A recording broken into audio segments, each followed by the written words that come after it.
Olá, senhores queridos pais, mães e ou responsáveis dos nossos alunos do ensino médio. Vamos seguindo com a nossa sequência de videoaulas nesse trabalho, que nós estamos fazendo para a conclusão do curso Ciência da Religião. Eu estou fazendo pela instituição Uninter, do estado do Paraná, em Curitiba, né? E este é um trabalho destinado à conclusão, um trabalho de extensão, universitária online, com o propósito de cumprir com o trabalho de estágio no ensino médio, visto que as escolas não estão funcionando normalmente, então estamos fazendo isso de maneira online, um projeto de extensão universitária, que é uma das modalidades que foram criadas para esse momento de pandemia que estamos passando, no Brasil e no mundo. Então eis aqui mais uma videoaula desse trabalho, que compõe esse trabalho, E a proposta foi esta, fazer um trabalho destinado aos responsáveis, pais e ou responsáveis dos nossos alunos, a título de informação. Receber certo conhecimento da área do ensino religioso, estudos de alguns temas sobre diversidade cultural e religiosa. E nesta videoaula, eu estou usando um material diferente das demais videoaulas que usei anteriormente. O material de hoje está aqui na sua tela. É um livro muito bom de conhecimento de religiões antigas, O nome do livro é esse aqui. Traduzido, A Cidade Antiga. O autor é esse aqui, Numa Denis Fustel de Coulanges, do ano 1830 a 1889. Geralmente, quando aparece essa data assim, é o tempo que o escritor nasceu e faleceu, 1830, 1889.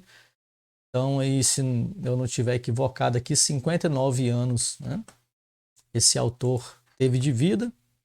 Aqui está o título original. Não é da minha alçada fazer essa leitura ainda, A tradução foi feita por Frederico Ozanam Pessoa de Barros no ano de 2006. Essa é uma versão e-book, Não é uma versão impressa. A fonte original, digitalização do livro em papel, Editora das Américas S.A. e da Mary São Paulo, 1961. Então, resumindo, ano 2006, Numa Denis Fustel de Coulanges, ok? O título desse livro é Cidade Antiga. Na verdade, ele fala sobre crenças antigas na Grécia e na Roma antiga. Grécia e Roma. Então, são crenças bem antigas. E aí, pessoal? E eu quero falar hoje para vocês desse tema aqui, crença a respeito da alma e da morte, do ponto de vista dos povos antigos, Grécia Antiga, Roma Antiga, ok? Capítulo 1, crença a respeito da alma e da morte. Estarei usando a minha metodologia de aula, que é leitura e explicação do texto lido. Ok? Então vamos lá. Leitura. Até os últimos tempos da história da Grécia e de Roma, vemos persistir entre o vulgo um conjunto de pensamentos e costumes que certamente datavam de época ainda mais remota, pelos quais poderemos conhecer quais opiniões o homem tinha a princípio a respeito da própria natureza, da alma e sobre o mistério da morte. Deixa eu te dizer uma coisa. Eu escolhi esse tema para falar um pouquinho sobre isso, para aprendermos um pouquinho sobre isso, porque o tema da alma, o tema da morte é um tema que é muito discutido, é muito conversado, quando não, pelo menos, muito pensado pelas pessoas, em meio à sociedade. Esse tema importa a todo ser humano, independente de crença religiosa. Quando se trata de alma e de morte, são duas coisas que ninguém duvida, né? E ninguém se opõe à ideia de alma e de morte, porque todos temos alma, né? Verifica-se claramente isto, e todos passam pela morte, todos morrem, né? Quantas gerações antes de nós passaram pela morte, estão no pó da terra, né? Foram sepultados ou cremados também. E ainda daqui para frente não há ninguém que esteja apto a viver eternamente e não passar pela morte. Então, são duas constatações que dispensa comentários, né? É de que temos alma e de que morreremos. Mas eis as crenças antigas sobre alma e sobre morte. Por isso que me apetece esse tema hoje para esta videoaula. Continuando a leitura aqui no segundo parágrafo, quanto mais nos aprofundamos na história da raça indo-europeia, na qual se ramificam os povos gregos e itálicos, constatamos que essa raça sempre pensou que depois da vida breve, né, tudo acaba para o homem. As mais antigas gerações, muito antes que aparecessem os filósofos, acreditaram em uma segunda existência depois desta atual. Encararam a morte não como dissolução do ser, mas como simples mudança de vida e de estado, né? Estado é onde se está agora. A pessoa está aqui, mas depois da morte estará em outro lugar, né? Então, mudança de vida e de estado. Mas em que lugar e de que maneira se desenrolava essa existência, pós-morte, no caso? Acreditavam que o espírito imortal, uma vez livre do corpo, ia animar a outro. Não sabemos ainda, vamos continuar pesquisando. Não. Resposta, né? Não. A crença na metempsicose, palavrinha bem difícil, né? Jamais tomou raízes no espírito das populações greco-romanas. Também não é a mais antiga opinião entre os árias do Oriente, pois os hinos dos Vedas contrariam essa crença. Acreditava-se então que o espírito ia para o céu, para a região da luz? Resposta: nem isso. O pensamento segundo o qual as almas entravam em uma morada celeste é de época relativamente recente no Ocidente, na Europa, nas Américas, né? Ou seja, essa crença de que a pessoa morre e a alma vai para um céu de luz, isso é uma crença muito recente. Nos tempos muito antigos não se acreditavam nisso. Ok? A morada, aqui, a morada celeste era considerada apenas recompensa para alguns grandes homens e benfeitores da humanidade. De acordo com a mais antiga crença dos itálicos, né, do povo da Itália e também dos gregos, a alma não passava sua segunda existência em um mundo diferente do que em que vivemos. Continuava junto dos homens, vivendo sobre a terra. Então essa é a crença mais antiga. A pessoa morria, mas a alma ficava aqui neste mundo mesmo. Vamos tentar entender como isso ocorria, né? Na crença deles. Acreditou-se até muito tempo que durante essa segunda existência a alma continuava unida ao corpo. Nascendo junto a ele, a alma não se separava, mas fechava-se com ele na sepultura. Por mais antigas que sejam essas crenças, delas nos ficaram testemunhos. autênticos. Esses testemunhos são os ritos fúnebres que sobreviveram a essas crenças primitivas, mas que certamente haviam nascido ao mesmo tempo, servindo para que as compreendamos melhor. Então eles acreditavam que a pessoa nascia, a alma já estava anexa ao corpo e que ao morrer a alma se fechava dentro do corpo, ficando anexa a ele ali mesmo na sepultura. Bom, essa é a crença antiga. Nós estamos apenas começando nossa investigação aqui, né? Os ritos fúnebres mostram claramente que quando colocavam um corpo na sepultura, acreditavam enterrar algo vivo. Isso é mostrado através dos ritos, né?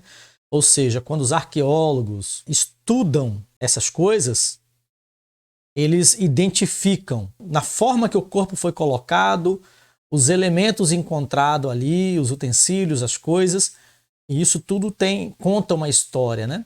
Então, acredita-se que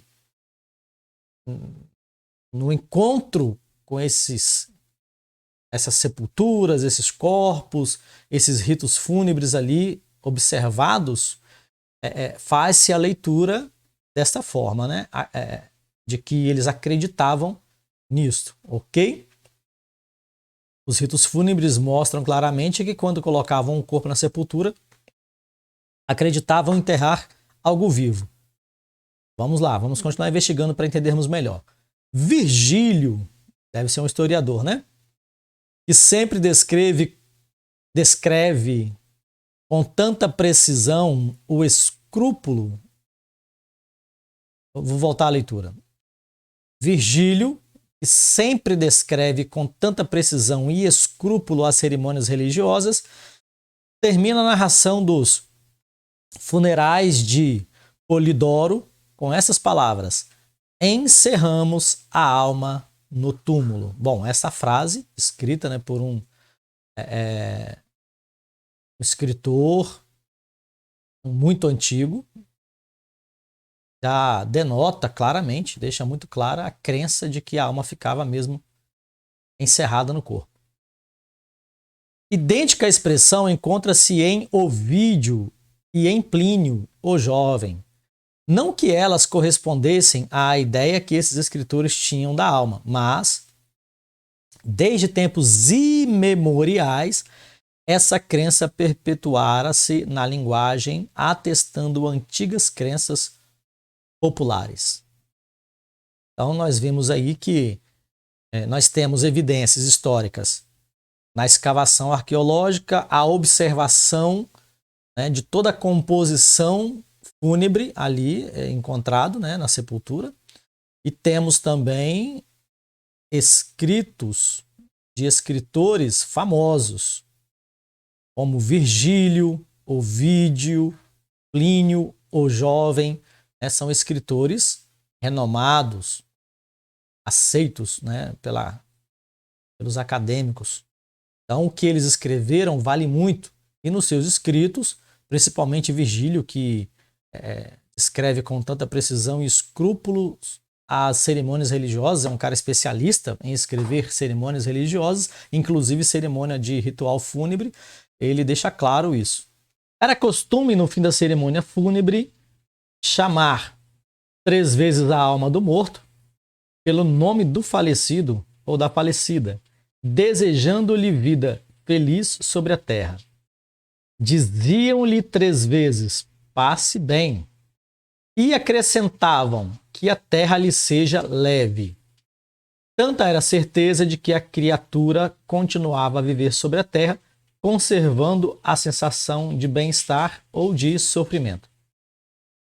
No epitáfio declarava-se que o morto ali repousava, a expressão que sobreviveu a essas crenças e que de século em século chegou até nós. Nós usamos ainda este costume, embora ninguém hoje pense que um ser imortal possa repousar em um túmulo. Mas antigamente acreditava-se tão firmemente que ali vivia um homem, ou uma mulher no caso, que nunca deixavam de enterrar junto com o corpo objetos que supunham-lhe ou ser-lhe necessários, como vestidos, vasos e armas. Derramava-se vinho sobre o túmulo para matar-lhe a sede, levavam-lhe alimentos para saciar-lhe a fome,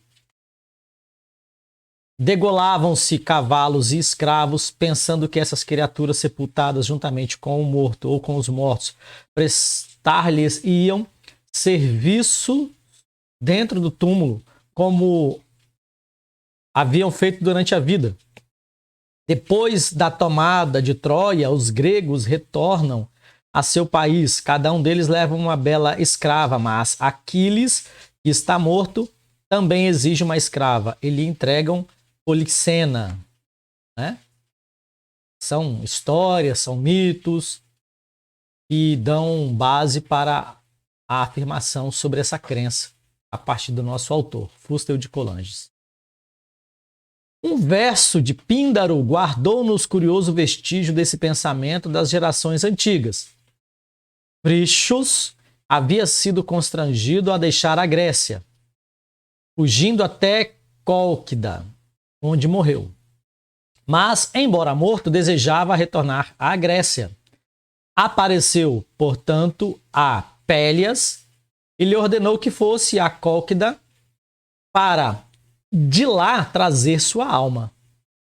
Sem dúvida, essa alma sentia a nostalgia do solo pátrio, do túmulo da família, mas, unida aos restos corporais, não podia deixar sozinha a Cólquida.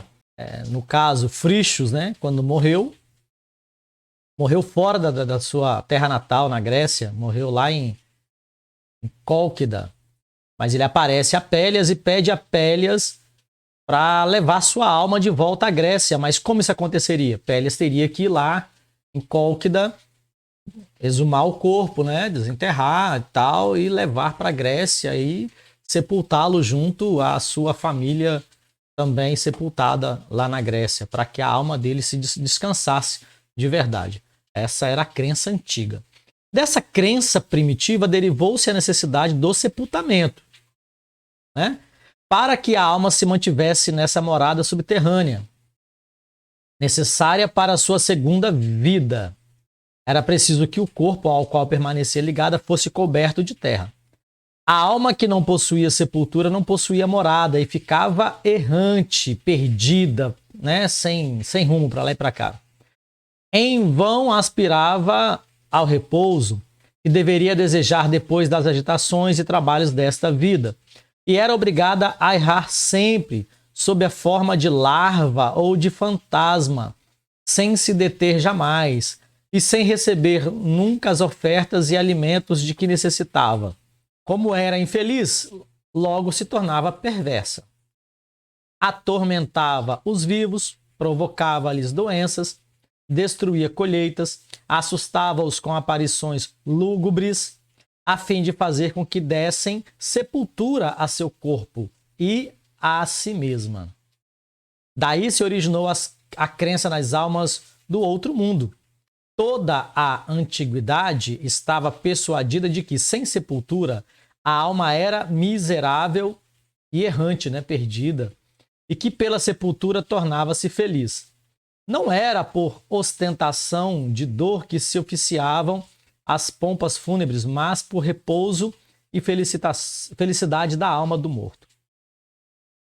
Bom, vocês devem ter percebido, tanto quanto eu, que a crença em alma penada que fica, né, para lá e para cá, assustando as pessoas, assombrando casas, locais, né, provém dessa crença de que a alma da pessoa, essa alma que está, né, assustando, perturbando, o corpo dela morreu e não foi devidamente sepultado, né? Então a alma fica como uma alma penada, uma alma perdida, para lá e para cá, assombrando e tal. Você já deve ter visto algum filme sobre esse tema, né? Que relata ou retrata esse tema. Então, é uma crença muito antiga, ok? Notemos bem que não bastava confiar o corpo à terra, era necessário ainda obedecer a ritos tradicionais. Ou seja, não bastava apenas cavar um buraco e jogar o corpo ali, não. Tinha todo um ritual, né?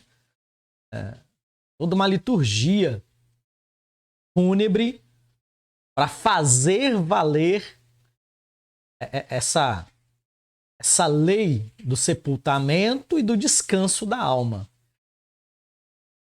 Então, tinha que obedecer a ritos tradicionais e pronunciar determinadas fórmulas litúrgicas, né? Em Plauto, Plauto deve ser um escritor, tá? Em Plauto, encontra-se a história de uma alma penada, forçada a andar errante, porque seu corpo fora lançado à terra sem devido ritual. Suetônio conta que o corpo de Calígula... Suetônio é um escritor. Calígula foi um dos imperadores romanos. O corpo de Calígula é enterrado antes de se completar a cerimônia fúnebre, fez com que sua alma se tornasse errante, aparecendo a diversas pessoas até o dia em que o desenterraram, sepultando-o novamente de acordo com as regras litúrgicas da crença do povo da época, né?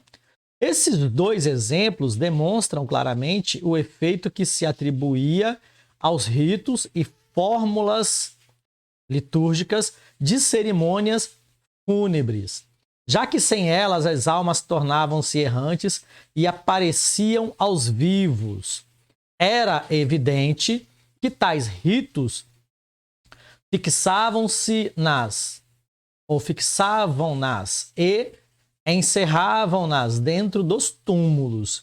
E assim como havia algumas fórmulas que possuíam essa virtude, os antigos possuíam outras que produziam efeitos contrários, capazes de evocar, de chamar as almas para fora, né, fazendo-as sair momentaneamente de seus sepulcros. Ou seja, olha que interessante.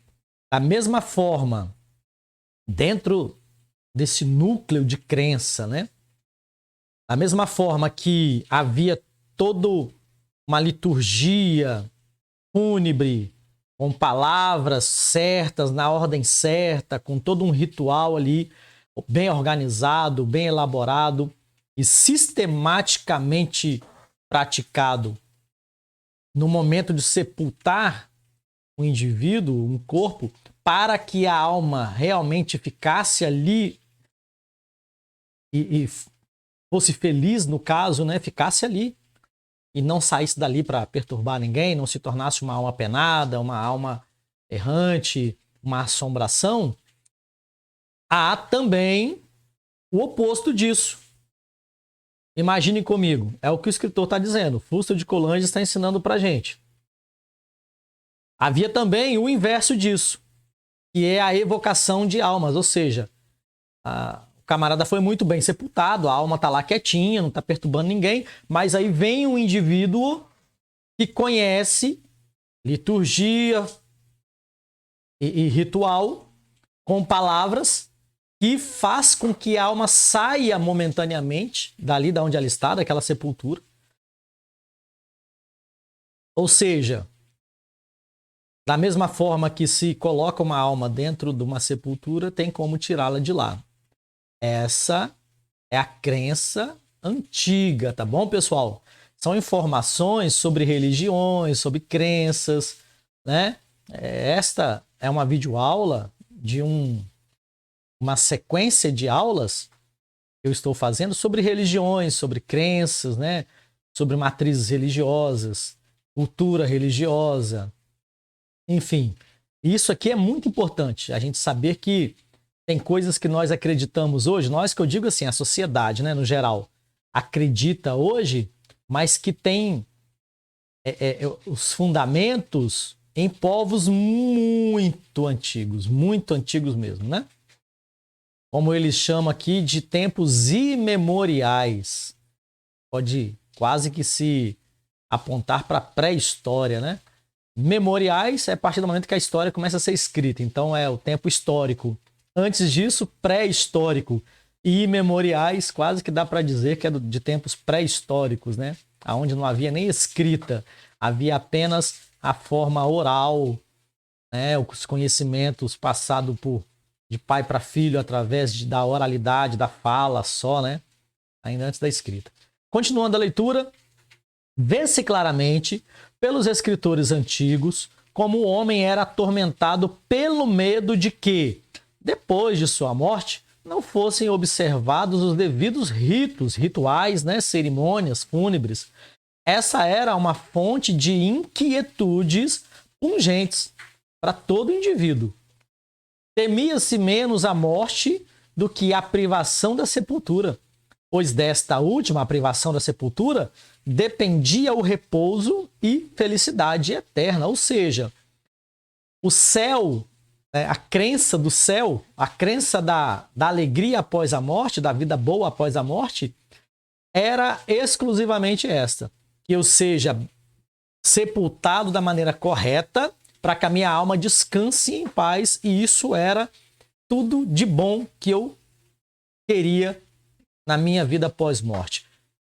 Podemos dizer, do ponto de vista de Fúcio de Coulanges, desse escritor maravilhoso do qual nós estamos estudando, podemos dizer que a primeira ideia de vida feliz após a morte possivelmente tenha sido esta, né? Depois, a humanidade vai evoluindo e vai criando novas ideias de céu, de boa vida, de paraíso, de harém, né? De campos verdejantes com lindas caças para serem caçadas, enfim,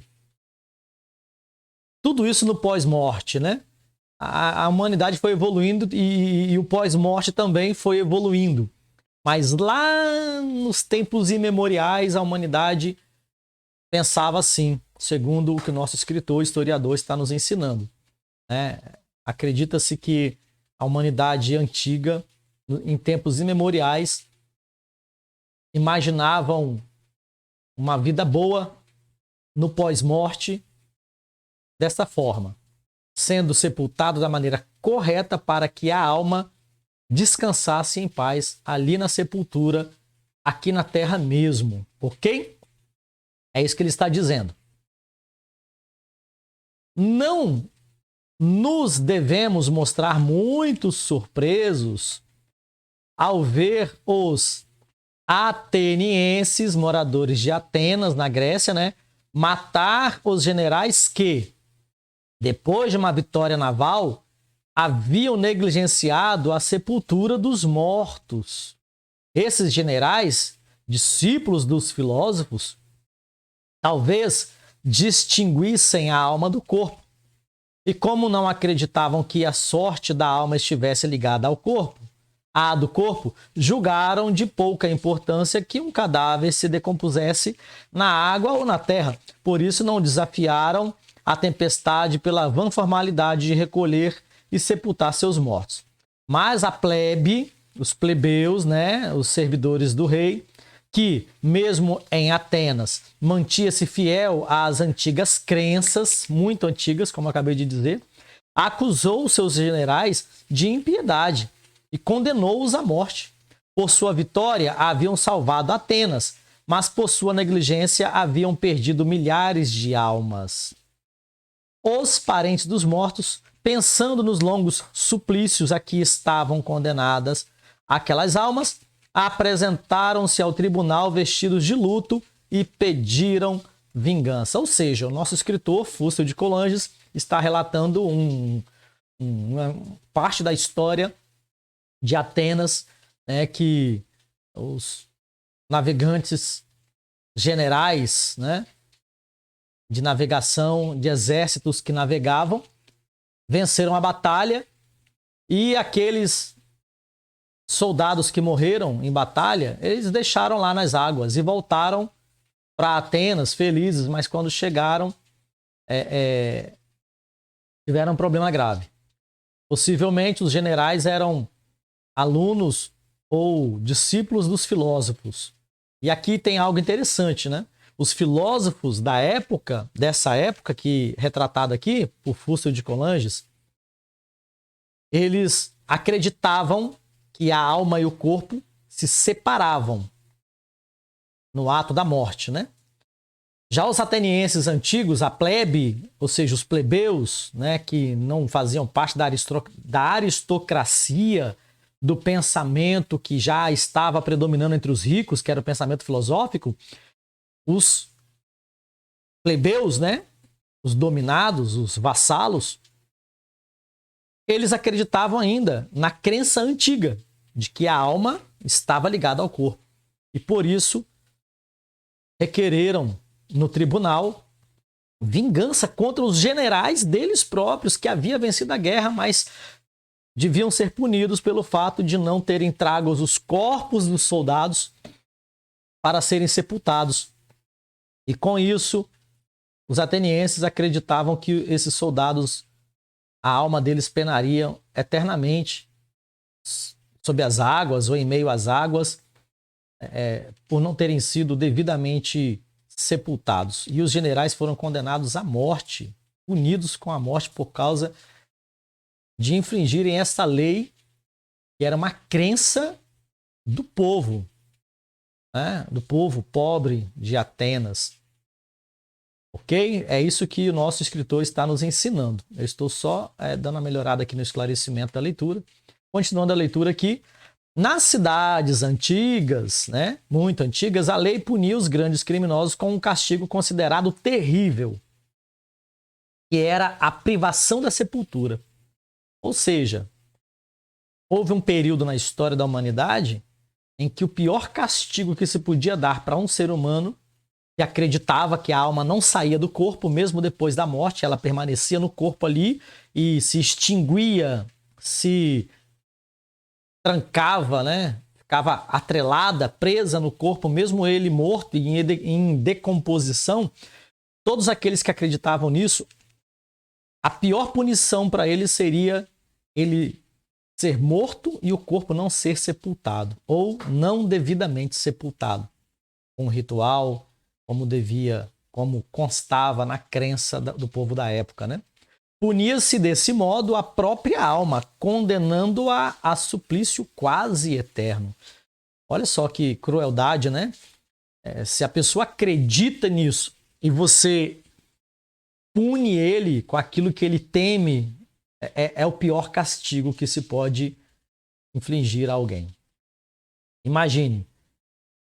Ou seja, perceba comigo como que a crença de uma pessoa, de uma família, de um grupo na sociedade, ou de uma tribo, ou de um povo, ou de uma nação, como que a crença ela pode governar, né, a vida da pessoa ou da sociedade.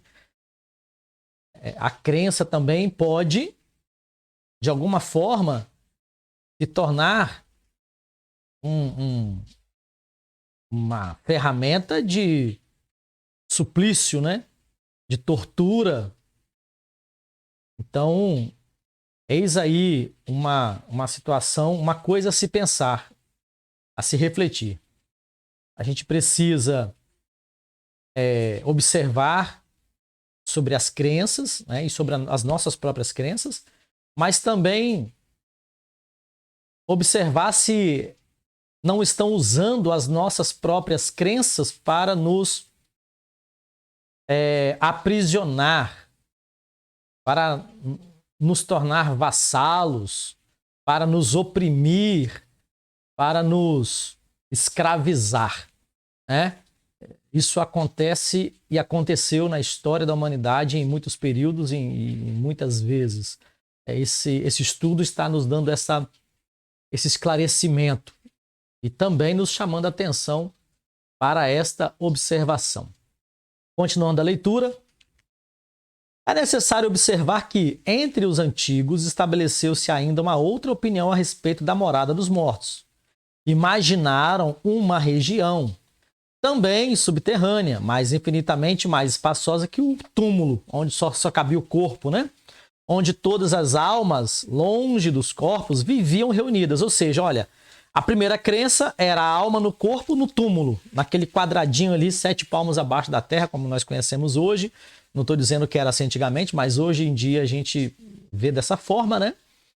Mas depois, em segundo plano, veio uma outra crença, já de um espaço muito maior, onde as almas iam e se encontravam lá. É isso que o nosso escritor está nos ensinando. Ó. É necessário observar que entre os antigos estabeleceu-se ainda uma outra crença, uma outra opinião a respeito da morada dos mortos. Que opinião era essa? Imaginaram, ó, observa as palavras que ele está usando. São imaginações, né? De onde se cria ideias, né? E conclui-se como crenças, né? Imaginaram uma região também subterrânea, mas infinitamente mais espaçosa que o túmulo, onde todas as almas, longe dos corpos, saíam dos corpos, mas iam sempre para baixo, né? Para dentro da terra lá, viviam reunidas penando ou se alegrando, gozando, né? De acordo com a conduta do homem durante a vida. Mas os ritos fúnebres, como os descrevemos acima, estão manifestamente em desacordo com essas crenças. Prova certa de que na época em que foram estabelecidos não se acreditava ainda na existência do Tártaro ou dos Campos Elíseos. Bom, deixa eu explicar para você. Tártaro, crença grega, onde o Tártaro são grotões profundos no planeta Terra mesmo, né? Aonde só tem lodo, escuridão e é um buraco muito profundo, aonde se imagina ter todo tipo de coisas para assustar e para oprimir e colocar medo, né, no ser humano, na alma que é lançado lá. Os Campos Elíseos são semelhantes ao paraíso que os cristãos acreditam, né? Campos Elíseos, aquele campo lindo, maravilhoso, jardins, tal, enfim. Ou seja, hoje definiríamos como céu e inferno, né? Então, na verdade, Tártaro e Campos Elíseos são as raízes da ideia que nós temos hoje no cristianismo de céu e de inferno. A primeira opinião dessas gerações antigas foi que a criatura humana vivia na sepultura, a primeira. Que a alma não se separava do corpo. Ok, já falamos sobre isso até agora há pouco. E que permanecia unida à parte do solo onde os ossos estavam enterrados. Por sua vez, o homem não tinha que prestar nenhuma conta de sua vida anterior. Ele apenas morria e ficava ali. Não tinha que prestar conta nenhuma para ninguém. Não era levado a julgamento. Não tinha que comparecer diante de uma divindade, né? Enfim. Uma vez sepultado, não esperava nem recompensas, nem suplícios, nem castigos, né? Opinião certamente primitiva, mas que é a infância da noção sobre a vida após a morte. Infância é o quê? É o início, né? É o cerne. São os primeiros passos das ideias de vida após a morte. Ok? Nosso escritor aqui está nos conduzindo por um caminho muito legal de conhecimento sobre ideia de vida após a morte lá nos povos antigos, muito antigos, né? E agora estamos evoluindo no conhecimento, porque ele está falando que agora apareceu uma segunda ideia, que a alma sai do corpo, não vem para fora aqui, para a vida onde estamos, mas ela continua adentrando aí ao submundo e pode ir para o Tártaro ou para Campos Elíseos ou para um local aonde vai viver com alegria juntamente com outras. E se for para o Tártaro, né, para o local escuro, negro, sem luz e tal, de sofrimento, também encontrará aquelas que foram julgadas e lançadas lá também. Enfim, continuando a leitura. A criatura que vivia debaixo da terra não estava tão livre de sua condição humana para não ter necessidade de alimentos. Essa é a primeira crença, né? Assim, em determinados dias do ano, levava-se uma refeição a cada túmulo, porque acreditava-se que a alma estava ligada ao corpo e que ainda assim continuava tendo sede, fome, tal, enfim. Por isso, levavam comida, essas coisas. Os escritores antigos, Ovídio e Virgílio, deixaram-nos a descrição dessa cerimônia, cujo uso conservara-se intacto até seu tempo que os escritores viveram, né? Embora as crenças já se houvessem transformado. Segundo nos narram, afeitavam-se os túmulos com grandes grinaldas de folhas e flores, ofereciam-se doces, frutas, sal, fazendo sobre a terra libações de leite e vinho, ou mesmo regando-a com o sangue de alguma vítima, de algum animal, no caso, né? Enganar-se-ia muito quem pensasse que essa refeição fúnebre não era senão uma espécie de comemoração. Os alimentos que a família levava eram realmente para o morto, do ponto de vista deles, é claro, né? Da crença deles. Exclusivamente para o morto. E isso concluímos pelo seguinte: o leite e o vinho eram derramados sobre a terra do túmulo. Um buraco era cavado a fim de que os alimentos sólidos chegassem até o defunto. Se lhe imolavam uma vítima, todas as carnes eram queimadas para que nenhuma pessoa viva delas participasse. Pronunciavam-se certas fórmulas consagradas para convidar o morto a comer e a beber. Se a família inteira assistia à refeição, ninguém tocava nos alimentos. E, por fim, ao se retirarem, os familiares tinham grande cuidado em deixar um pouco de leite e alguns doces em vasos. Considerava-se grande impiedade o fato de alguém tocar nessa pequena provisão destinada às necessidades do morto. Olha quão forte era a crença desse povo nessa época histórica da humanidade. Eles acreditavam tanto que a alma ficava ali no corpo, dentro da sepultura, que faziam todo esse ritual aí, que ora acabamos de ler para vocês. Essas velhas crenças persistiram por muito tempo, e sua expressão ainda se encontra entre os grandes escritores da Grécia. Derramo sobre a terra do túmulo, diz Ifigênia em Eurípides, leite e mel e vinho, pois só assim podemos contentar os mortos. Filho de Peleu diz, Neoptólemo, recebe esta bebida tão grata aos mortos. Vem e bebe este sangue. Electra faz libações e diz, a bebida penetrou na terra, meu pai a recebeu. Eis a prece de Orestes a seu pai defunto, no caso, né, já morto. Ó meu pai, se eu viver, receberás ricos banquetes, mas se eu morrer, não terás partes nas mesas fumegantes onde os mortos se alimentam. As sátiras de Luciano atestam que esses costumes subsistiam ainda em seu tempo. Os homens imaginavam que as almas vêm lá de baixo para saborear os manjares que lhes oferecem, que se regalam com o cheiro das iguarias e que bebem o vinho derramado sobre os seus túmulos. Entre os gregos, diante de cada túmulo havia um local destinado à imolação da vítima e ao cozimento das carnes. Os túmulos romanos tinham igualmente sua culina, que era uma espécie de cozinha, né? Plutarco conta que, depois da batalha de Plateia, como os guerreiros mortos haviam sido enterrados no lugar do combate, os plateanos se comprometeram a oferecer-lhes cada ano um banquete fúnebre. Em consequência, no aniversário da batalha, dirigiam-se em grande procissão, conduzidos pelos primeiros magistrados, à colina sob a qual repousavam os mortos. Ofereciam-lhes leite, óleo, perfumes e imolavam-lhes uma vítima, matavam um animal, né?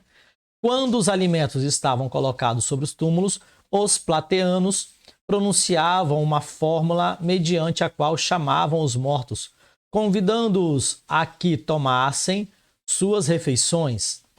Esta cerimônia ainda era observada nos tempos de Plutarco, que presenciou o 6º centenário desta comemoração. Luciano nos conta qual a opinião que deu origem a todos esses costumes. Abre aspas. Os mortos, escreve ele, alimentam-se dos manjares que colocamos sobre os seus túmulos. e bebem o vinho que neles derramamos. Desse modo, o morto que nada recebe é condenado à fome perpétua. Que crença forte, né? Eis aí crenças antigas e que nos parecem realmente falsas e ridículas. Bom, para nós, né, que vivemos na era pós-moderna, pode parecer falsas e ridículas essas crenças, mas eram as crenças da época. Contudo, elas exerceram seu império sobre o homem por muitas e muitas gerações. Elas governaram as almas e logo veremos que tais crenças é que dirigiam as sociedades e que a maior parte das instituições domésticas e sociais dos antigos nelas tiveram sua origem. Foi como eu disse inicialmente, ou no decorrer da aula, esta era a crença, ou estas eram as crenças sobre o pós-morte e que dominava toda a sociedade antiga nesse período histórico relatado pelo nosso escritor.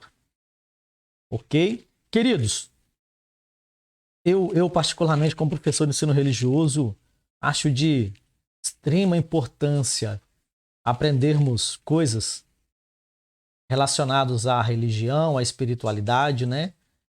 E as origens de certas crenças.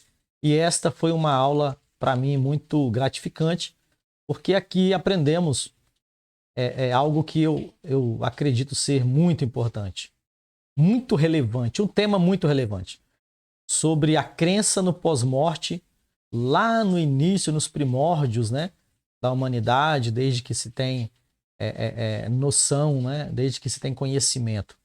Queridos, espero vocês para a próxima aula, e agradeço a atenção de todos. Até lá, pessoal.